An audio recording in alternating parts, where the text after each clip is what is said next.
I am like so excited to finally have you on the show. Like I feel like you are one of the most under the radar people ever. You rarely post on social media. I feel like you have like 6 Instagram posts and never ever tweet. So I want to know, and everybody else wants to know, who is Tony McRae? I'm secretive.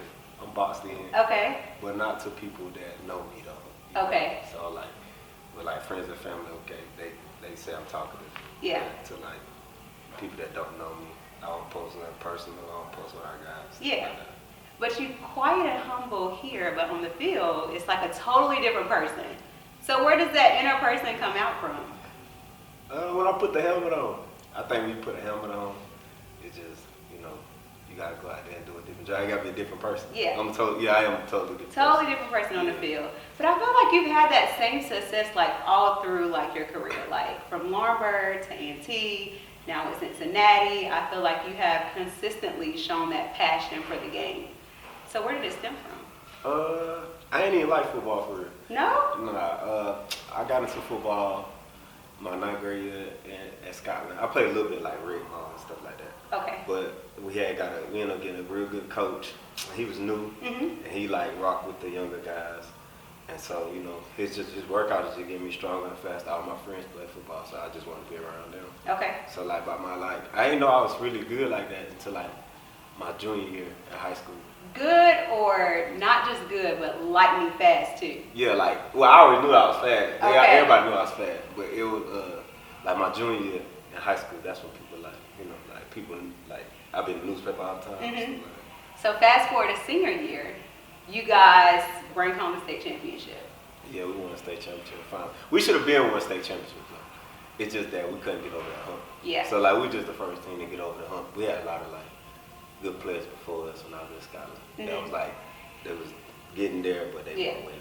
You showed out though. Like you scored 3 touchdowns and led the team to the championship. So there's that humbleness coming out again. Oh yeah, but I mean, our quarterback was Quayshawn was North Carolina State Player of the Year. Okay. So if you play on a team with him and he the best player in North Carolina, I'm not gonna take I'm the best player on the team because I got to play with somebody who's better than me.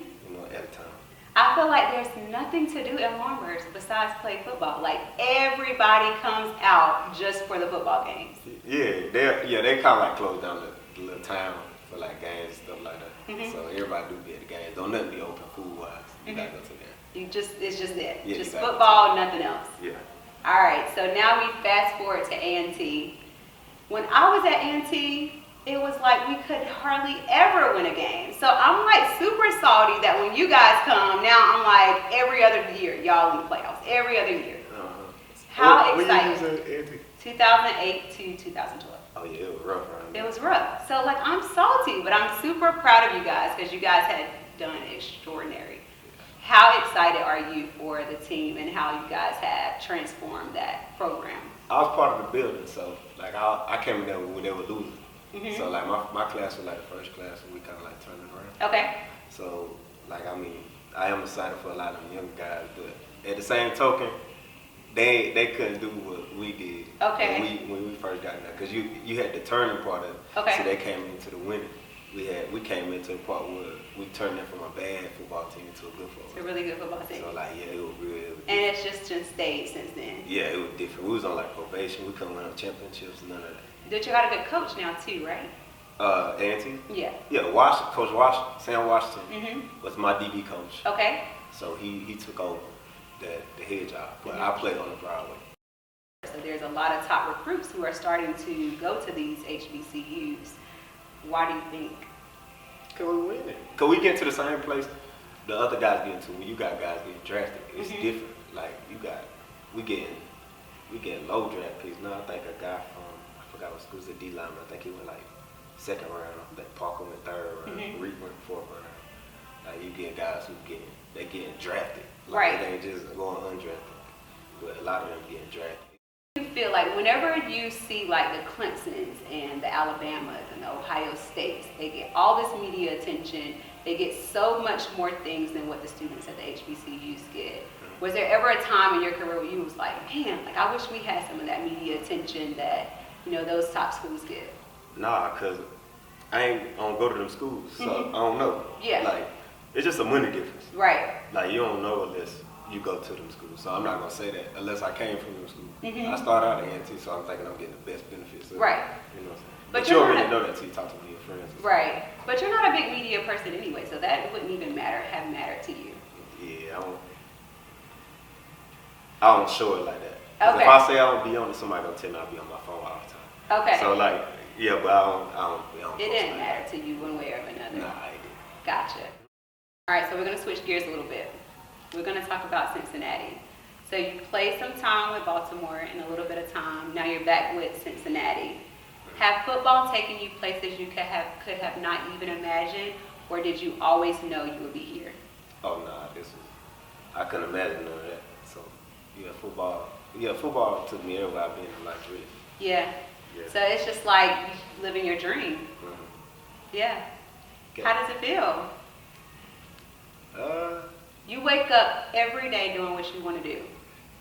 Yeah, but it's a price and everything. Mm-hmm. So I mean, like you don't get no family time. Yeah. I mean, of course the money gonna be good, but Yeah. I mean you base everything around like that, then Right. you don't really got nothing. But you get to wake up, eat, sleep, and breathe football. Yeah, that's a blessing. Yeah. But it ain't easy. Right. Yeah, So what do you feel like is your biggest challenges? honestly, controlling what you can control.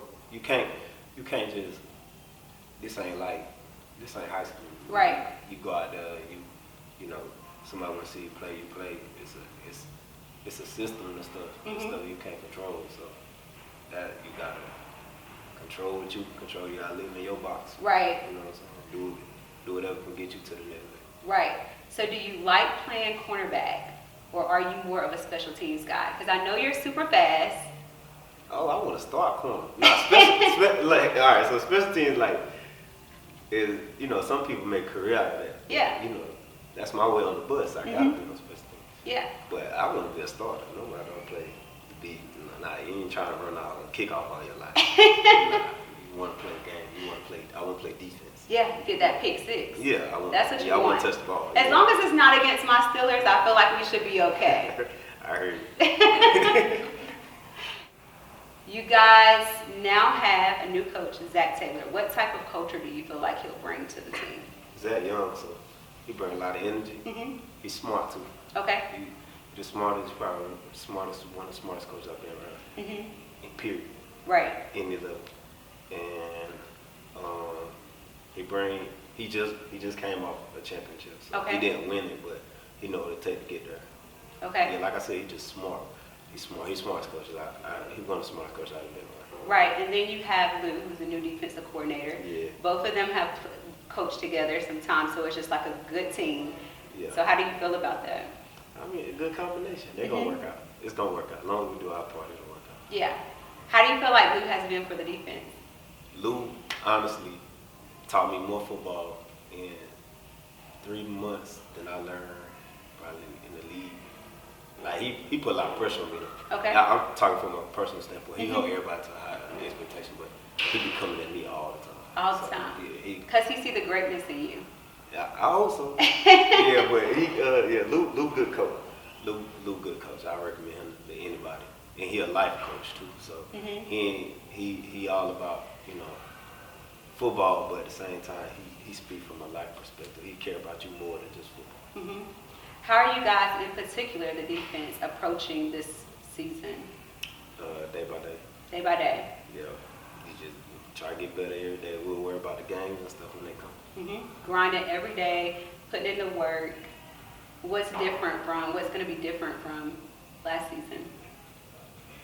We won't know until after the season, but right now, the difference, we're going to be more energetic. I know that. Okay. We just got to stay healthy and win some of these late games. That's all. So there's been a lot of hype around the Cleveland Browns. How excited are you as a defensive guy to go against those guys? Baker Mayfield, you got Antonio Callaway, you got Odell Beckham Jr. How excited are you to go up against those guys? It's talent like that every day in the league. I mean. And you've kind of seen that. I mean, playing any team on Sunday, Yeah. they gonna have somebody. Mm-hmm. You know what I'm saying? But I mean, like they do got some great players over there. But that's every week. Every week. Every week you gonna hear a name. Yeah. You gonna hear somebody that's like at the top of it. Right. I mean, of course that come with it. You know how that goes. Who has been some of the most challenging offense you have faced? You know, we be beating ourselves. So really, of course, teams are good, and you know, a lot of teams do got a lot of talent. But if you look back on a lot of times, we beat ourselves. A lot of teams are good. So I can say week in, week out, you're gonna have to battle with something. Okay. You know what I'm saying? You have to battle with something. It's just about who's most disciplined. Right. I don't want to say it's a good offense compared to other offense. Right. It's a lot of good teams. They out there. all are good. Yeah, like they in the NFL. Like, I'm not saying every NFL player good because it's not. Right. But they here, like everybody here for a reason. Yeah. Mm-hmm. So, being a cornerback, who are some of the top cornerbacks that you look up to in the league? I don't look up no cornerback in the league. Okay. But my teammate's good. I like Will. I like Will Jackson. Okay. I like Quiz. I like B.W. Will. I like Kawhi. I like DP. Okay, so you're gonna name everybody on your team. I like all my secondary guys. I ain't taking nobody I play with. Yeah, that's a good mentality to have. You go in every day with these guys. Yeah, I play with them on right. Anybody else. They can be good and people might talk about it, but I ain't talking about it. I'm talking about the guys I play with. I feel like the more and more I have talked to you during this interview, I'm starting to see that same passion and that same confidence that you show on the field show within this interview. So I know every team's goal is to win the Super Bowl. What are your personal goals that you want to achieve this year? Anything to help us get to the Super Bowl. Okay. So if I got to kick the ball, I'm going to kick it. You said you're setting yourself to some high standards. So how many pick six are you looking for this year? Man, if I can get one here to play, I would. But I'm just do whatever I got to do to play. If I have to, like I said, if I got to kick the ball, I kick it. Okay. I just you don't play no games to not win the championship. Right. That's a waste. Right. But I feel like every individual person has to have those on the team, has to have their own goals so that you can mesh to get to that championship level. Yeah, everybody got to have their own personal goals, but in reality, I set my goals so high, I know I ain't gonna reach it. You know what I mean? So, I mean, I feel like you are though. I feel like you have this year the confidence. I get unrealistic. Unrealistic goals. Like what? Yeah, like I just tell you, I have to pick every play if I could. I pick every time play. the ball thrown, but that's just reality. That probably won't happen. All right, so before we go out, I had a few of your friends submit me some questions that they wanted me to ask you. Who's my friend? So I had to do some little research, and I said, tell me some questions that you think would be good for Tony McRae. And one of them was, for a kid that grows up in a small town and views football as their way out, what advice would you give them? You gotta separate yourself. You gotta want it. That's what it be. Like, you can't just want it just football wise. You gotta want it like school wise, all that, and you gotta be able to be comfortable being uncomfortable. Okay.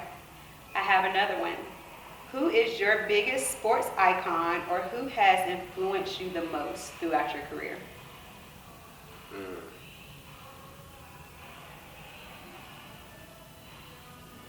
That's a hard one.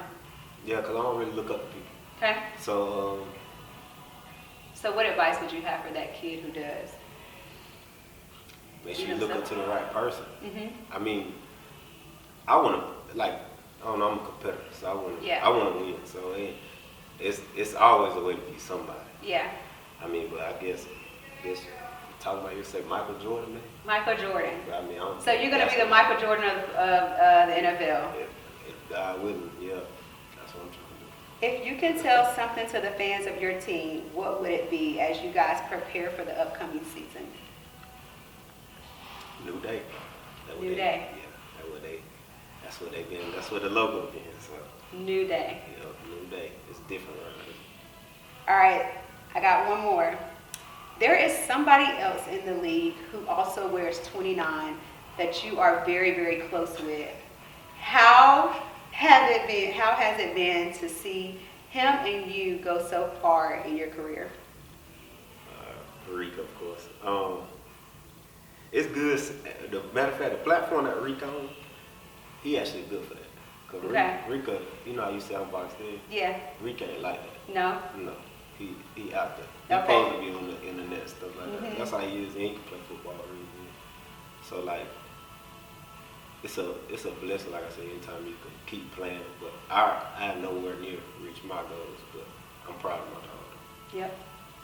So before we close out, I have to say, although I am a salty Steelers fan, and I wish we could just put you on our defense, I wish you nothing but continued success throughout the season, and I feel like you're going to go out there and show that confidence that I see in this interview today. Thank you. You're welcome.